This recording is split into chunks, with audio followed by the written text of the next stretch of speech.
Olá, comunidade da TV 247, da TVT. É uma grande alegria receber o advogado Nélio Machado, um dos maiores criminalistas do Brasil. Vamos discutir o sistema de justiça brasileiro, também falar um pouco sobre o processo político no país, que tem colocado a candidatura de um ex-juiz, Sérgio Moro, que se notabilizou pelo pretenso combate à corrupção no país. Nélio, tudo bem com você? Tudo bem, Leonardo, prazer em revê-lo e obrigado pela oportunidade de me dirigir aos seus telespectadores aí, que são realmente os mais qualificados para ouvir o que precisa ser refletido, pensado e dito nessa hora difícil que vivemos. Muito bom. Nélio, o Brasil vive uma crise institucional já há alguns anos. Passou por um processo turbulento, que foi o impeachment da ex-presidente Dilma Rousseff, na visão de muitas pessoas, um golpe de Estado. Depois um governo turbulento também, que foi de Michel Temer, e o governo de Jair Bolsonaro. E agora a gente tem candidaturas recolocadas e a gente vê um cenário que é muito interessante, né? O ex-presidente Lula, mesmo depois de preso, liderando as pesquisas, o juiz que o prendeu se colocando como candidato e o Bolsonaro postulando aí uma reeleição, além de outros nomes que se apresentam como terceira via.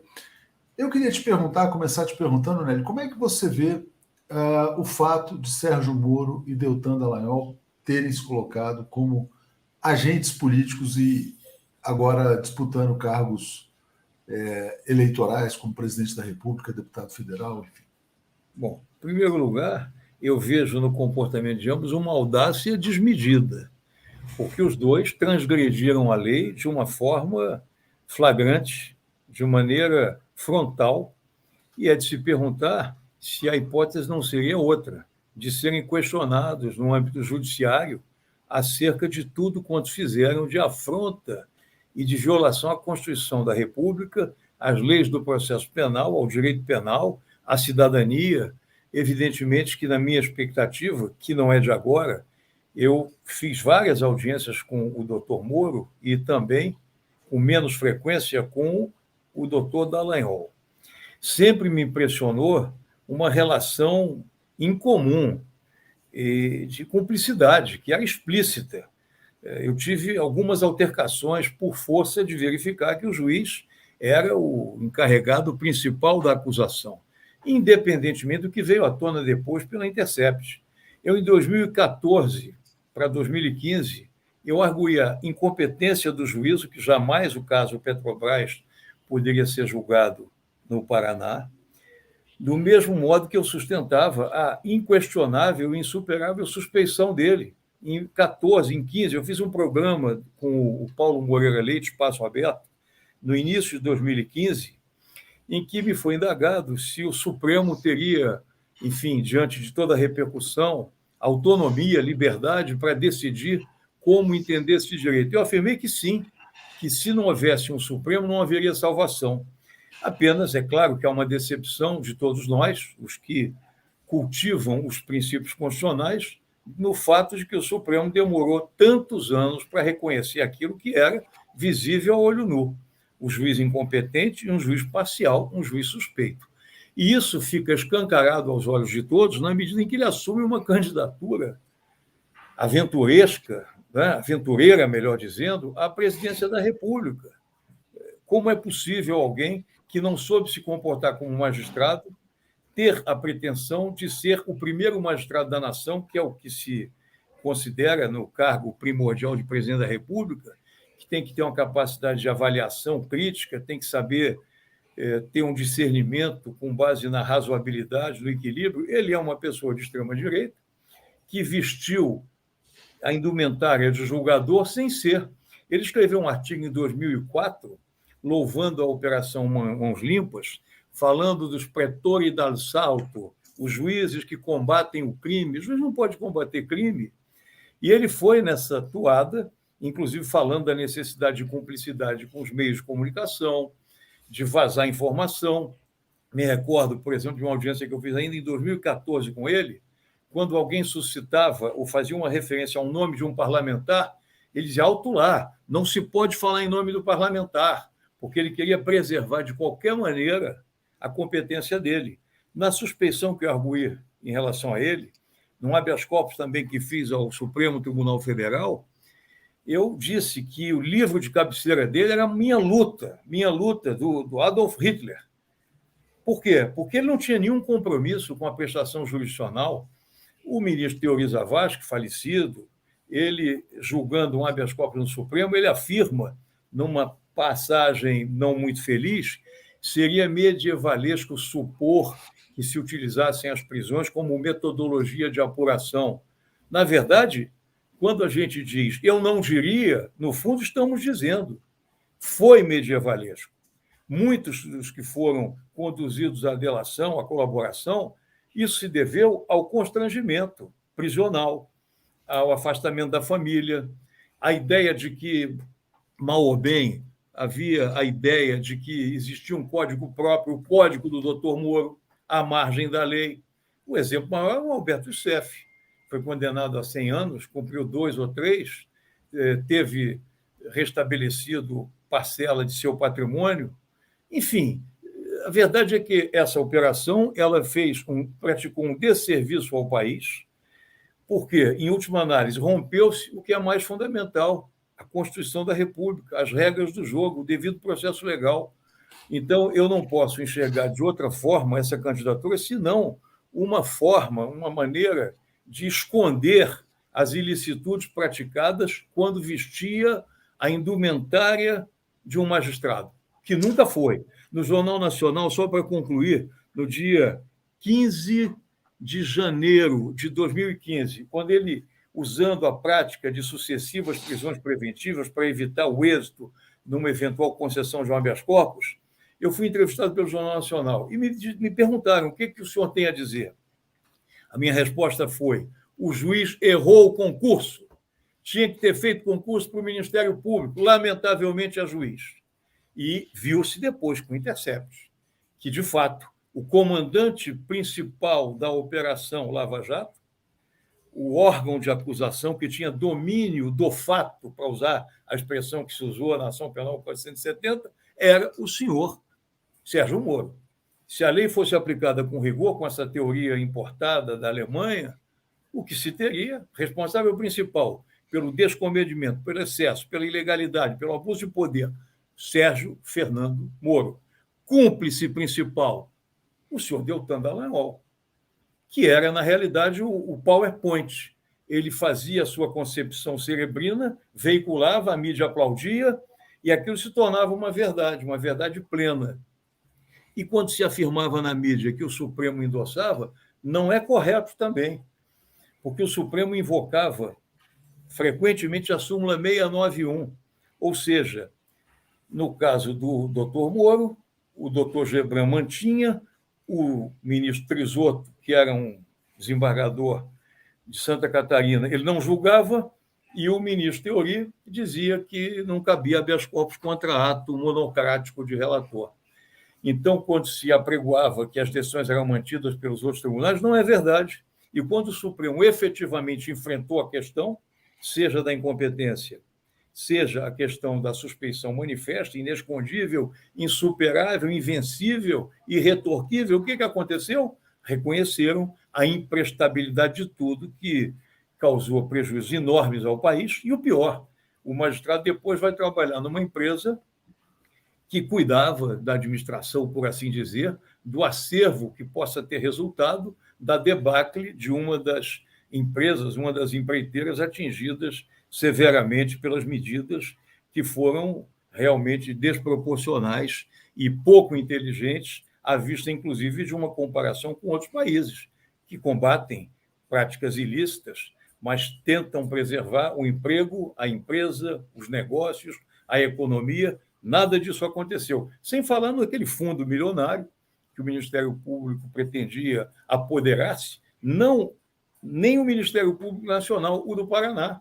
Criou-se uma república à parte e que, evidentemente, ela hoje é desacreditada por todos que tenham um mínimo de percepção e respeito aos princípios reitores de um país civilizado.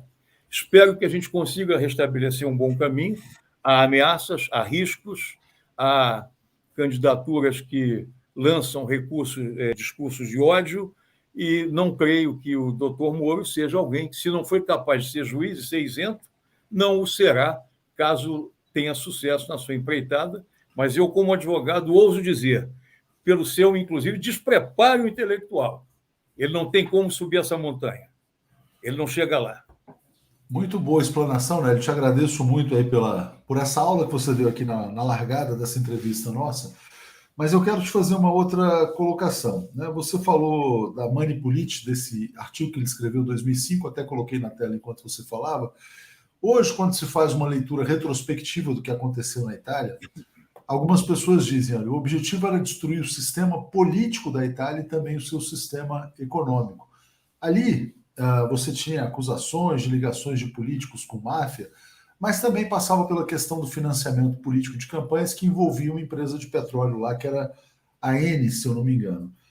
Eu queria te pedir para dimensionar, se possível, como é que você avalia o estrago econômico causado pelo ex-juiz Sérgio Moro. Bom, eu acho que isso aí tem um livro do Valfrido Ardi, O Espetáculo da Corrupção, em que ele mostra de forma circunstanciada a dimensão do prejuízo causado. O que isso representou em termos de desemprego, de perda de renda, de impossibilidade de contratar. Essas empresas, uma delas, por exemplo, eu fui até advogado, não na perspectiva de colaboração, que eu jamais fiz, entendo que esse instituto é alguma coisa absolutamente insustentável, desnecessária a adoção de delação premiada. Isso é um desserviço aos princípios básicos de uma justiça equânime, de uma justiça ética, de uma justiça que tenha preceitos de moralidade, porque desde que o mundo é mundo, esse tipo de procedimento de apontar o dedo, a gente conhece as histórias, né, de nazismo, fascismo, Petain, a turba resolveu proteger Barrabás e não Jesus Cristo. Então, o Silvério dos Reis, o herói, transformado nessa ótica, não seria o Tiradentes, o Calabar. Então, no fundo, há um desvio ético completo e uma subversão completa, independente da sua pergunta, que mira o aspecto econômico. A questão econômica, a gente sente os efeitos até hoje.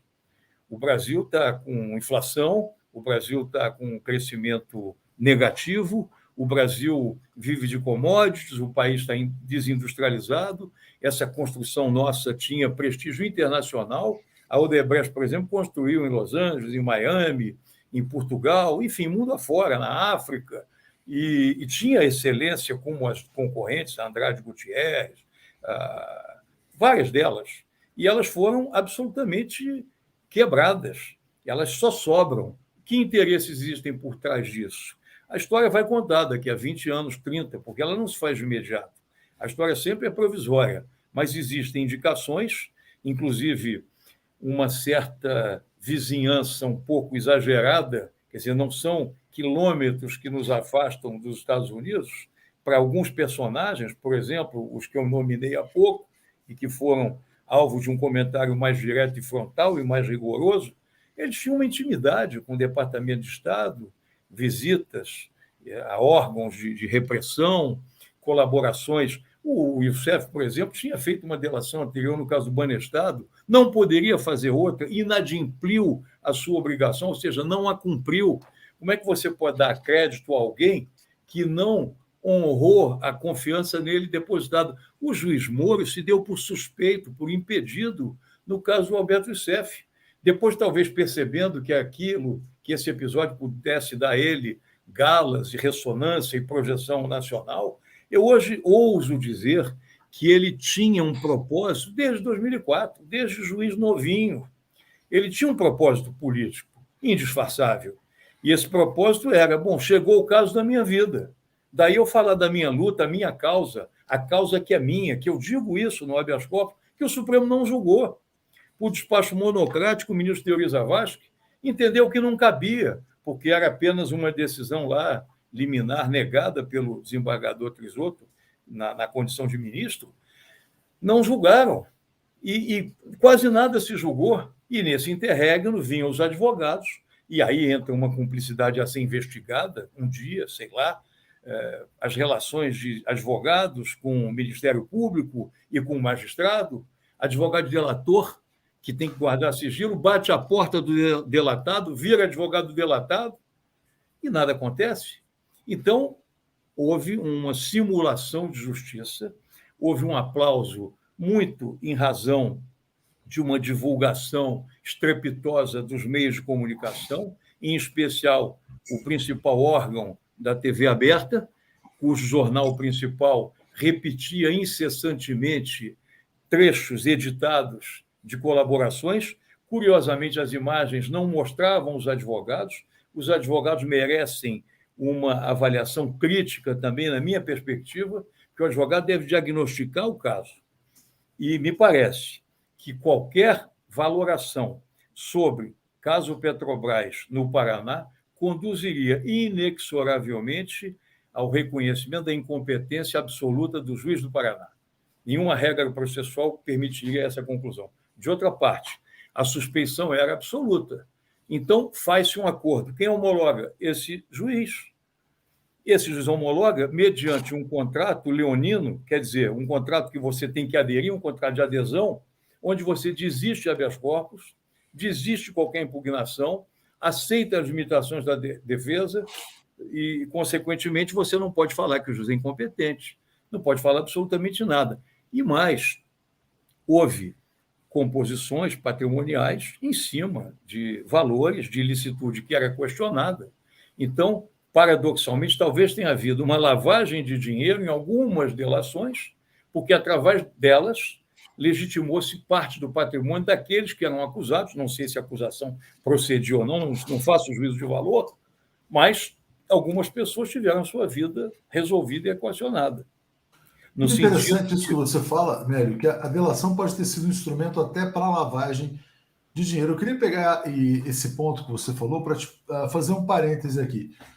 Qual a avaliação que você faz do delator, né, de quem delata, e aí a gente tem que levar em conta as circunstâncias, a tortura, como você mencionou, e qual a avaliação que você faz do advogado de defesa que atua com delação? Olha, não serei generoso, não sou hipócrita, sou fiel aos meus princípios. Comecei a advogar no tempo do regime militar, meu pai, que completaria 100 anos esse ano, Lino Machado. Aprendi com ele, aprendi com Sobral Pinto, aprendi com Evaristo de Moraes, aprendi com Heleno Fragoso, aprendi com Técio Lins e Silva, aprendi com aqueles que viam na defesa um compromisso de resistência, de não aceitar tortura, de não aceitar chamada de corréu, não aceitar esse tipo de comportamento como linha de defesa. Então, acho que o advogado, ao aconselhar, sobretudo em face de um juiz que o próprio Supremo reconhece incompetente e suspeito, eu acho que todos os advogados que fizeram delação, no Paraná, pelo menos, devem fazer uma reflexão para o futuro, porque erraram de forma frontal, de forma inquestionável. Então, eu realmente não aplaudo, não conheço a cadeira delacionista nas faculdades. Esse instituto é importado numa lei de 2013, foi aplicada sem nenhum critério, de uma forma em que se permitiu recall e delator que corrobora a sua delação com outra delação. O pacote anticrime, que foi concedido por Deltan, com apoio de Moro, houve emendas positivas, dizendo que a palavra do delator por si só não basta, como a própria jurisprudência já vinha caminhando nesse sentido. Alguns dizem, não, é impunidade, vamos salvar a lavagem. Não, vamos preservar a Constituição da República. Os países todos têm que ter um ordenamento jurídico capaz de propiciar, mediante o devido processo legal, a inocentação de quem não tenha culpa e a culpabilidade daqueles que tenham efetivamente agido à margem da lei. É assim no mundo civilizado. Na Alemanha, na própria Itália, os juízes italianos celebrados pelo Dr. Moro não eram juízes, são juízes de instrução. O juiz de instrução não julga ninguém. No Brasil, criou-se o juiz de garantias. O que aconteceu? O ministro Fux do Supremo concedeu uma liminar e o juiz de garantia não existe como um juiz. O nosso Código de Processo Penal é da época de Mussolini, está vigorando até hoje, é de 1940. O juiz julgar sozinho é absurdo. Nenhum país avançado do mundo permite essa forma de julgamento. O juiz que defere medida constritiva de busca e apreensão. O Eros Grau, num julgamento de que participei, você conhece o caso, habeas corpus 95009, ele diz, olha, como é que eu vou te julgar com isenção se eu já estou convencido em 1, 2 anos de investigação que você é culpado? Eu vou deixar você falar um pouquinho, pode ser que você me convença que eu estou errado. Então, ele diz, melhor tentar a sorte nas ordalhas, na prova medieval, de meter a mão na água quente, fervendo, se não queimar inocente. Então, há um contexto disruptivo em tudo isso, e acho que os advogados... Eu tenho um trabalho escrito, não publicado ainda, advogado sem prazo, ele acaba deixando para depois e perde a oportunidade, mas que tem um título provisório que seria Coragem, Covardia e Resistência. O que isso significa? A coragem que houve dos advogados no Estado Novo, no golpe de 64, depois do AI-5, a resistência que a gente pode expressar na defesa feita em favor do ex-presidente, pelo Cristiano e pela Valesca, bem-sucedidos ao final, reconhecido por um ministro supremo, solenemente, mas por que todos não ficaram nessa posição desde o início? Muitos que depois falaram contra a delação, no início fizeram, se omitiram, compactuaram. Eu não preciso dar nome de ninguém, mas se percorrerem a história e analisarem um historiador que queira olhar isso mais a fundo, vai encontrar muita gente com discurso duplo. Você não diria, Nélio, que foi uma peça diferente ontem? Você não diria que foi uma covardia muito bem remunerada? Porque se a delação serviu como instrumento para legitimar dinheiro, talvez até ilícito, e boa parte disso ficava com os advogados, será que não foi uma covardia rentável também, em muitos casos? Olha só, isso é de acordo com a consciência de cada um e de cada qual.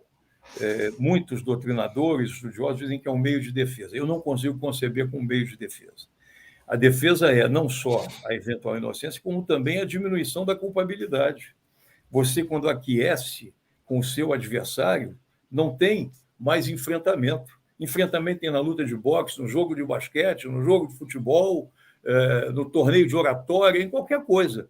Quando você rompe a estrutura do processo, que pressupõe um juiz neutro, um acusador e um advogado, no fundo, o Ministério Público tem que acusar com base na lei, o advogado defender com base na lei, e o juiz supostamente tem que ter uma isenção. Na medida em que você não observa isso tudo, que é premissa mínima, elementar, de validade da prestação jurisdicional, tudo está prejudicado. E se o advogado, a palavra covardia não se aplica na medida em que o advogado de boa-fé entenda que aquele caminho deva ter sido ou fosse o mais correto. Eu diviso. Existe fato, existe opinião. A minha opinião não é uma opinião divorciada do bom senso. Ela se lastreia, no meu caso particular, em 45 anos de advocacia.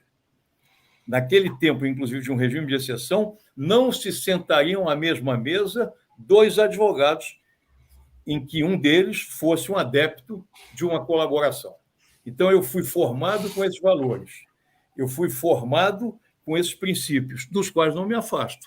E tenho conhecimento, sim, de remunerações muito significativas para você, um papel que eu diria de despachante, aduaneiro, ou junto ao Detran, porque você chegar no Ministério Público e dizer, olha, eu vim aqui para colaborar. Aliás, essa expressão colaborar com a justiça está equivocada, porque o advogado não colabora, ele é um auxiliar da justiça, como o Ministério Público é também. Na dicção do texto constitucional, artigo 133. A chapa que ganhou a eleição da Ordem em São Paulo é 133.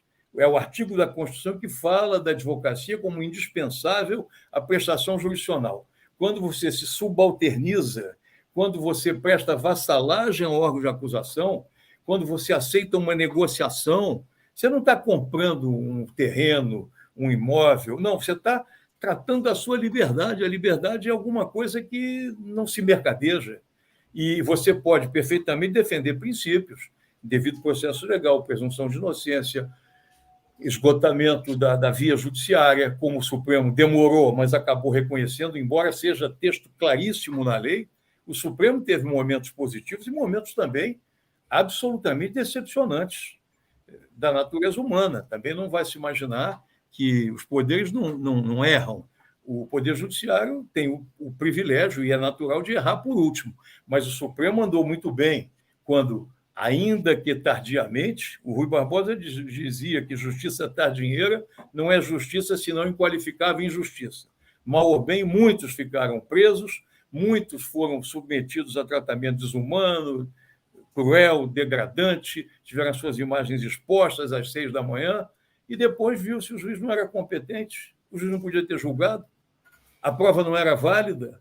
Então, eu acho que os advogados, eu não vou entrar nessa questão de remuneração, o trabalho profissional, cada um vai agir de acordo com a sua avaliação ética, moral, mas no meu caso pessoal, e de alguns advogados que eu conheço, não aceitaram jamais seguir esse princípio. Somos minoritários, mas muitas vezes nós aplaudimos decisões da Suprema Corte e de outros tribunais contra-majoritárias. Andar na conformidade do tom que se elegeu como indicado, então a gente vai ver o caldeirão do Hulk, ou as palmas do Mas tempo do... nesses momentos, né, Nélio, em que países são dominados pelo fascismo, pelo nazismo, é bom ser contra-majoritário, porque a história depois mostra quem esteve do lado certo. Eu queria te perguntar, aproveitando a sua experiência como criminalista, se você vê alguma saída para esses delatores, por exemplo. Eles podem, até para fazer um acerto de contas com a história, né? Alguns já estão no fim das suas experiências aqui nesse mundo, né?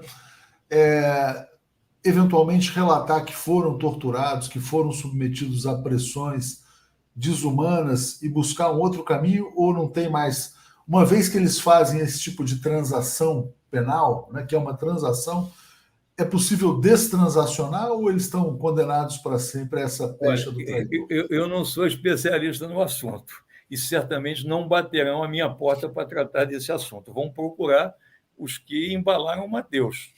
Quem pariu o Mateus que o embale. Agora, as lições dizem que todo mundo que seja capaz de reavaliar, se a gente olhar a história, vamos olhar o integralismo, foi um movimento criticado. Santiago Dantas foi integralista, Dom Helder Câmara foi integralista, Carlos Lacerda foi comunista. Então, as pessoas podem mudar.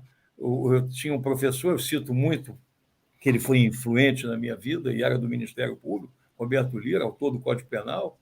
Ele dizia que até o pior facínora carrega em si mesmo a centelha da sua própria redenção. Que não seja pelo caminho, enfim, dessas religiões aí que hoje tem um discurso muito distante do que seja ser cristão e altruísta, esse propósito aí pecuniário. Mas eu entendo o seguinte, claro que uma delação que foi viciada à conta de uma forma inadequada de obtenção, e a maior parte delas foi, quem estava na cadeia, um auxiliar de um ministro pergunta, é voluntária a sua colaboração? O cara é preso, quer sair. Mas a resposta foi voluntária? Não. Agora, o outro que está fora, procuram a uma advogada que batia a porta deles, e outros também. Olha, eu dou o meu jeito, eu resolvo, você não vai preso. E aí faz-se o acordo sem que tenha o rigor da prisão, mas com a ameaça, com a espada de Damocles da prisão. Então, tudo isso leva a um possível questionamento que seja uma possível revisão. Muitas dessas delações foram, melhor ficaram, os que resistiram, os que não se dobraram, porque, tendo resistido, pelo menos passaram a ter o direito ao devido processo legal, um juiz competente, um juiz isento, porque é muito pouco provável que só vá se ver à frente juízes do estilo combatentes da criminalidade, juízes com sangue na boca. Isso não pode acontecer. Nélio, eu queria te perguntar, até aproveitando isso, se você acha que esse fenômeno Lava Jato foi algo circunstancial na história do Brasil, ou é algo que muda já a cara do judiciário, vem para ficar? E também se você acredita, na verdade, numa reconstrução institucional. Será que Moro é um caso isolado? Será que ele mudou a maneira do judiciário de agir? Ou depois da desmoralização, né, pós-Intercept, se não... A questão, para resumir, é o seguinte, haverá outros Moros na nossa história ou não? Olha, eu diria que já houve outros Moros antes dele. O Moro não foi o primeiro. Eu já encontrei outros exemplares desse tipo de conduta. Eu não vou citar nomes, são coisas distantes no tempo, mas não é difícil localizar. Então, e nos tribunais existem também. Se nós olharmos a composição dos tribunais estaduais, por aí afora, tribunais do país, a gente vai verificar aquela expressão do juiz com mão pesada. O Hélio Tornag, em 1922, sei lá, escreveu Relação Processual Penal e ele fala do juiz mão pesada, um ódio lhe rói as entranhas. Existem juízes assim. Existem turmas julgadoras mais severas, outras mais brandas. Muitas correções têm que ser feitas. Para começar, o Código de Processo Penal nosso é anacrônico. O juiz de garantias tem que existir de fato. Os julgamentos devem observar uma colegialidade no sentido não negativo da expressão, mas no sentido da troca de ideias, como se faz no júri. O júri brasileiro, por exemplo, são 7 decidindo, um não se comunica com o outro. No júri norte-americano, eles conversam e buscam um consenso. Mas a nossa forma de julgar é uma maneira ainda, eu não vou dizer que seja medieval, é pós-medieval, mas é do tempo do Mussolini. O Código de Processo Penal, ele tem como lastro, o Código Penal também, na sua essência de 40, o Código Rocco, o Código italiano. Isso não se modificou. Nós ficamos fazendo leis especiais, lei de organização criminosa, observando a Convenção de Mérida, Convenção de Palermo, tipificando crime organizado, usando teorias alienígenas como domínio do fato, e as pessoas pressurosamente embarcam, sem nenhuma reflexão crítica, esquecendo-se que a lei tem que ser simples, todo mundo tem que entender o que a lei diz. A lei ela não pode ser destino só para os doutos, ela se aplica à coletividade. Então, o que eu posso fazer, o que eu não posso fazer? É quase que um manual de instruções. A minha liberdade até onde vai, a questão da vacina, eu não quero me vacinar. Não se trata de querer se vacinar ou não. O que isso representa para a segurança dos outros? Então, o Estado fez, na gripe espanhola, na varíola, cria dificuldades, não pode fazer concurso público, não pode isso, não pode aquilo, porque a única forma de se enfrentar esse momento conturbado que se vive é existir a prevalência da vontade, do bom senso, da ciência, contra o obscurantismo. E essa ideia de que cada um pode fazer o que quiser pelo poder da força, eu sou o poder, eu posso mandar e desmandar. Não, não pode mandar e nem desmandar. Eu me lembro que o doutor Moro dizia, ninguém está acima da lei, nem ele. A maior prova é que ele foi, digamos assim, desmoralizado como juiz. Um juiz cuja incompetência manifesta e a sua suspeição inescondível é proclamada por um Supremo Tribunal Federal, ele tinha que sair de fininho. Não, vai ser advogado, sei lá, consultor nessa empresa de auditoria, depois é candidato a presidente da República por um tal Podemos. Eu acho que não podemos. Não é possível que este personagem tenha a ousadia de achar que possa contar com a confiança da população brasileira para ocupar o cargo máximo da República. E que o outro também, o PowerPoint, tem um que foi afastado já, porque, enfim, não me lembro o nome, não importa. Nós precisamos colocar, a própria advocacia tem que se reencontrar. A advocacia tem que ter restabelecido seus princípios de resistência. Tem que olhar o Sobral Pinto, tem que olhar o Rui Barbosa, tem que olhar o Heleno Fragoso, tem que olhar o Evaristo de Moraes, tem que olhar esses que são baluartes dos princípios reitores, e vamos esquecer esses que acham que o papel do advogado é a pecúnia à conta do colaboracionismo. Isso não é defender o cidadão, não é prestigiar a Constituição. É muito interessante você usar a palavra colaboracionismo, né? E aí você falou, você também citou PETAN no começo da entrevista, né? Imagina o seguinte, quer dizer, colocar o advogado como colaborador de nazistas sendo remunerado por isso, quer dizer, então é uma situação bastante inglória. Mas, Nélio, rapidamente você falou sobre vacinas, a questão de direito individual e o direito da sociedade. Como esse é um tema que também gera muita polêmica, muita discussão, pelo que eu entendi, você é a favor, então, de que o Estado imponha restrições aos não vacinados. E aí eu queria te perguntar, isso, na verdade, tem um nome que é o passaporte vacinal. Você é favorável ao passaporte vacinal e também à vacinação obrigatória, ou você é contra a vacinação obrigatória e avalia que as pessoas têm que ser induzidas à vacinação pelos mecanismos coercitivos do Estado? existe um ponto de equilíbrio. No meu modo de ver, o que se pode fazer é estabelecer restrições em relação àqueles que não se vacinem. A questão do passaporte vacinal é uma matéria que eu não tenho domínio maior, mas eu entendo que não se pode entrar numa casa de espetáculos, no estádio de futebol, no tribunal. Quando eu vou ao tribunal, eu tenho que mostrar que eu estou com a minha vacina em dia. Então, a vida dessas pessoas tem que se tornar inviável, como o Macron quer fazer lá na Comunidade Europeia, como outros países estão fazendo, como os Estados Unidos terão que fazer também, porque a quantidade de pessoas vacinadas nos Estados Unidos é baixa em relação às facilidades que eles têm de poder econômico. E agora, essa Omicron lá, 1,5 milhão de pessoas ontem foram, pelo que eu li, foram contaminadas. Então, eu não vejo o caminho. E o Brasil, paradoxalmente, embora tenha muito negacionista, nós temos um percentual de pessoas vacinadas, inclusive já com a segunda dose, um número expressivo, superou os Estados Unidos e a outros países que são mais avançados do ponto de vista cultural.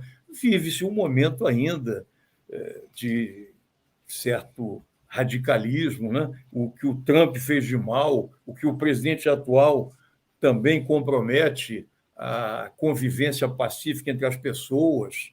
Agora mesmo, esse episódio de Anvisa, ele distrata, ele ofende, ele agride, e há quem goste disso. É inimaginável. Uma pessoa que, inclusive, tem uma dificuldade cognitiva, ele agride o vernáculo. Nesse ponto, o Moro também tem dificuldade de fazer uma concordância correta. Ele erra frequentemente. Dizem que ele está fazendo até um curso aí de fonoaudiólogo para melhorar um pouco a forma dele falar. Eu acho que não tem jeito, não. Mas, de qualquer maneira, e não é esse critério que elege. O presidente iletrado, mau soldado o tempo todo, mau parlamentar, péssimo presidente, ainda almeja ser reeleito. E o pior é que, se nós não estivermos atentos, eu não sou filiado a nenhum partido político, nunca fui, mas é evidente que tenho a minha formação, eu sou um defensor de princípios, defensor do devido processo legal, defender sempre os direitos do cidadão contra o poder opressivo do Estado. Mas daí não se infere que eu entenda que o cidadão possa opor a sua vontade pessoal. O jogador de basquete lá nos Estados Unidos, eu não vou me vacinar, também não vai jogar. Não vai jogar. Então, a maneira correta, porque é muito difícil imaginar uma forma coercitiva, mano-militar, e de obrigar alguém a se vacinar. O que pode se estabelecer é sanção do ponto de vista de vida em sociedade para aqueles que adotem esse tipo de postura, que isso é intolerável. Tem uma província do Canadá, que é o Quebec, que está, inclusive, decidindo tributar, na verdade, os não vacinados, porque a avaliação de que eles impõem mais custos à sociedade. Mas, Nélio, vamos voltar ao nosso tema aqui, porque tem esse candidato que a gente mencionou, que, como você coloca, né, é uma ousadia, depois de suspeito se apresentar como candidato. Ele propõe uma reforma do Poder Judiciário. Como é que você avalia essa proposta de reforma do Judiciário? Diz ele que é para reduzir custos, dar velocidade, retomar a prisão em segunda instância. Qual que é a sua opinião a respeito? Olha, vindo de quem vem, eu ressuscitaria o Stanislau Ponte Preta, o FEBEAPA, Festival de Besteira que assola o país. Uma reforma judiciária concebida pela mente, digamos assim, persecutória e equivocada desse ex-magistrado é um horror. É alguma coisa. Tem aquele livro que a gente fala, não li, não gostei. Essa proposta de reforma eu não lerei e não gostarei, porque é uma premissa, uma preliminar prejudicial. Não posso conceber que um juiz que seja cúmplice do Ministério Público, que tenha interceptado conversa de presidente com ex-presidente e que pede desculpas, e que também no governo, quando vem à tona alguma coisa correspondente àquilo que ele já criticou, não, pediu perdão, está tudo bem, e que depois da eleição bate à porta do presidente da República e aceita um cargo, depois lá arranja uma questiúncula, isso, aquilo, ali nenhum dos dois tem razão, a verdade é essa, nem quem convidou, nem quem foi convidado. Agora, a reforma do judiciário feita pelo doutor Moro, li no jornal, tive o desprazer de ver uma pessoa que eu respeito, que está ouvindo Joaquim Falcão a esse respeito, Joaquim Falcão não está num momento feliz. Eu gosto muito dele, tenho apreço pessoal, mas concebeu um programa de reforma judiciária, inclusive em que ele começa violando cláusula pétrea da Constituição.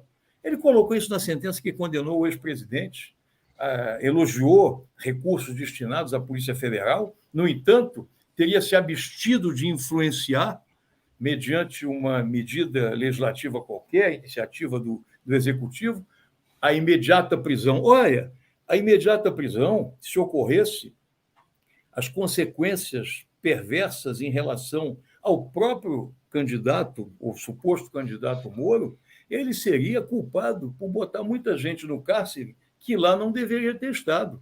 Prisão provisória é uma excepcionalidade. Eu acho que, provavelmente, como jamais advogou, que é outro problema também, na Inglaterra, por exemplo, são os juízes, os barristers, os advogados mais consagrados, com mais de 40 anos.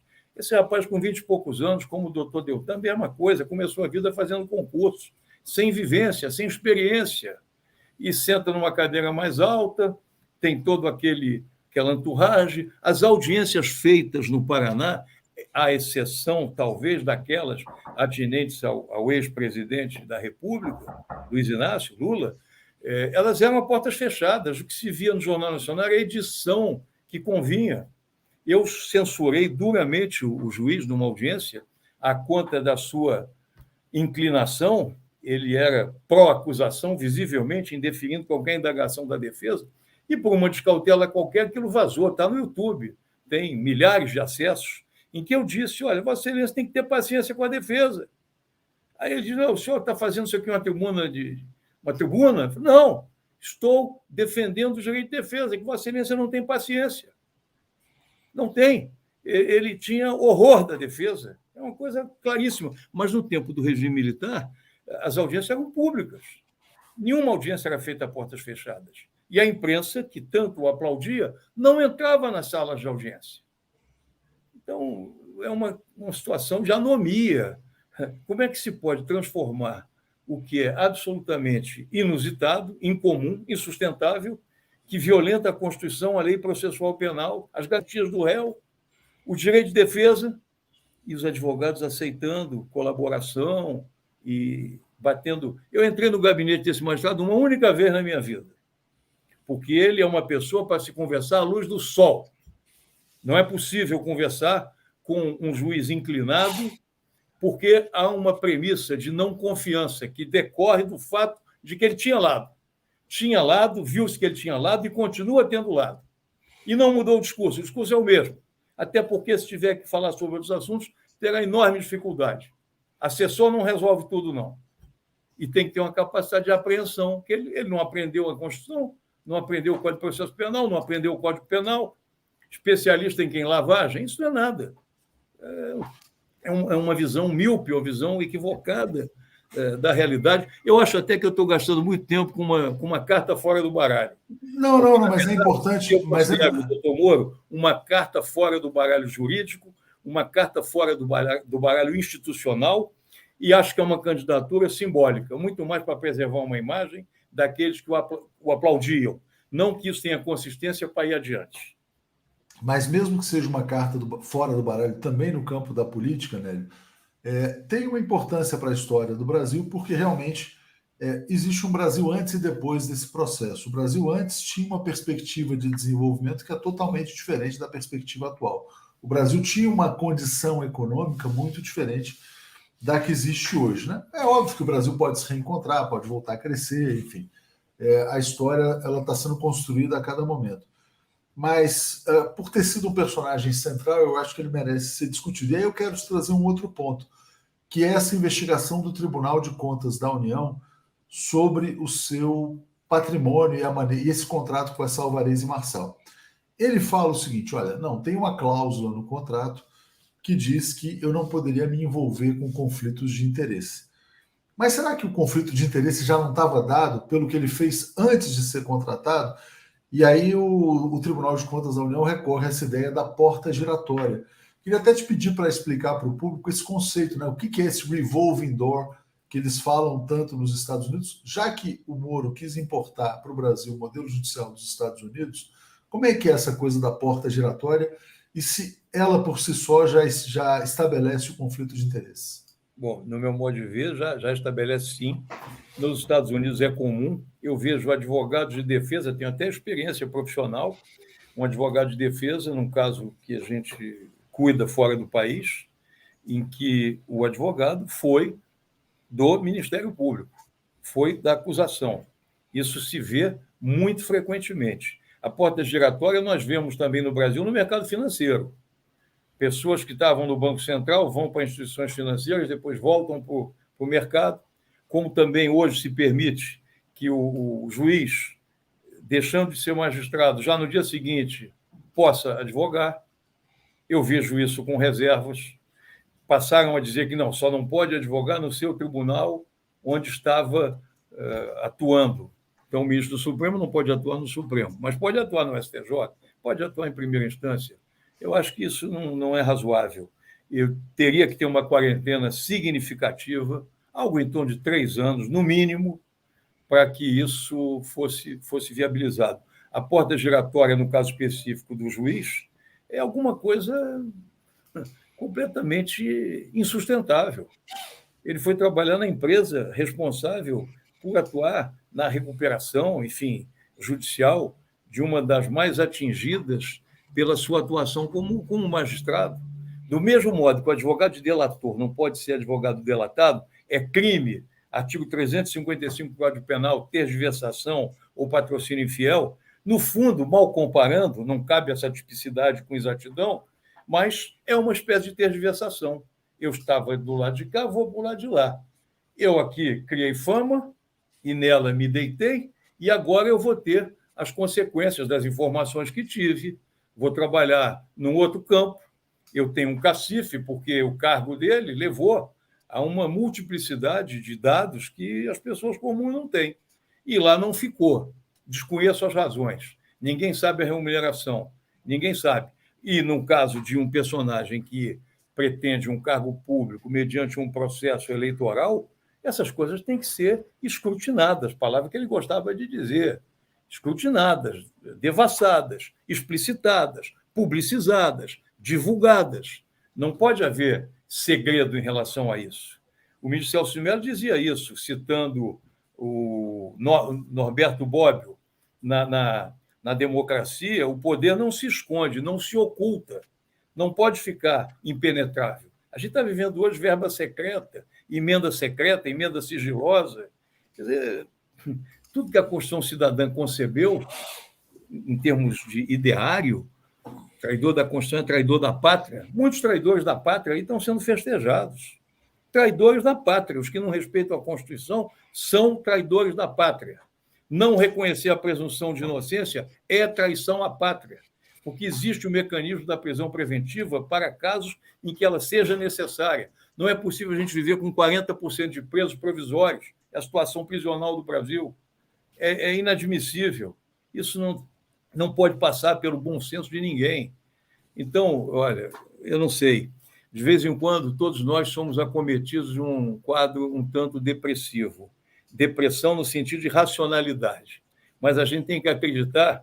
O que é a utopia? Aquela história do Galeano, é um lugar comum. É um passo adiante, a gente não vai atingir nunca, mas o sonho não pode acabar. Eu estou nessa história da advocacia já há muitos anos e não transigi e não mudei. Errei? Pode ser. Aos olhos dos modernos. Os modernos acham bonito o direito norte-americano. Eu acho que é desastroso. Um direito no qual o que vale é a eficiência de você confessar a sua culpa, tendo-a ou não. É um comércio, né? Na verdade, não é um direito, é um comércio. É um comércio. Nós estamos seguindo um modelo que não é o nosso. É outro tipo de sociedade, outro tipo de visão de mundo. A população carcerária americana é absurda, mas a nossa também é. Se a gente olhar de 1990 até hoje, e a criminalidade violenta não diminuiu, a desigualdade continua muito marcante, eu não vejo grandes preocupações em relação a uma política social. Nós temos que ter uma perspectiva do John Maynard Keynes, teoria do pleno emprego, acabar com essa ideia a economia se resolve e o teto para cá e o teto para lá. talvez, não sei se é o caso de botar advogado na economia, mas não sei se economista faz bem a economia, porque eles Não teorizam muito. faz. O teto, o Copom, acho que é Copom, né, 2%, aí é para gerar Mas, Nélio, recursos, deixa eu para só não ter perder o mais de ponto. inflação. Quer dizer, eu não consigo entender esse mundo. Só consigo entender quando batem aqui a porta, eu tenho que defendê-los e tenho que entender aqueles mecanismos sofisticados do mercado. Claro, mas Mas, quando você falou, Nélio, olha, que quem trai a Constituição é um traidor da pátria, e você se referia claramente ao ex-juiz Moro, e é o Luiz, você, não, Ulisses Guimarães, no discurso, claro, quando a Constituição passa a valer, ele termina o discurso dizendo isso. claro, mas você diria que ele também é duplamente traidor por ter servido a interesses internacionais nesse aspecto? E Olha aí só. aproveito para emendar, só para pegar um ponto, Nélio, se você avalia que o Brasil está protegido contra futuras intervenções e o que deve fazer para se proteger? Não, a gente não está protegido de forma nenhuma. Se a gente pensar, o que aconteceu em 64? Lincoln Gordon. Tem conversas de Lyndon Johnson, tem conversas sobre tudo que aconteceu aqui. Criou-se uma situação que não correspondia à verdade e fez-se uma quartelada. Não houve resistência. O João Goulart não quis resistir, porque avaliou dessa forma, o Brizola pensava de outra maneira e tal, mas nós não estamos imunes à geopolítica. Se a gente olhar a Rússia está lá, com o problema do Cazaquistão, o problema com a Ucrânia. Os Estados Unidos têm os seus interesses também, tentam sensibilizar. Então, o Brasil, a América do Norte, acha que a América pertence a ela. Então, evidentemente, que eles não olham com agrado qualquer posição que não seja de subserviência. A política nossa, na medida em que ela. Olha, não precisa falar do governo Lula, vamos falar do governo Geisel. O governo Geisel inclinou-se muito por uma relação com a Europa, com a Alemanha, e desagradou. E, evidentemente, que isso não inibe. Houve a visita da mulher do Carter, e o Geisel foi insensível àquele problema que existia no governo dele, evidente.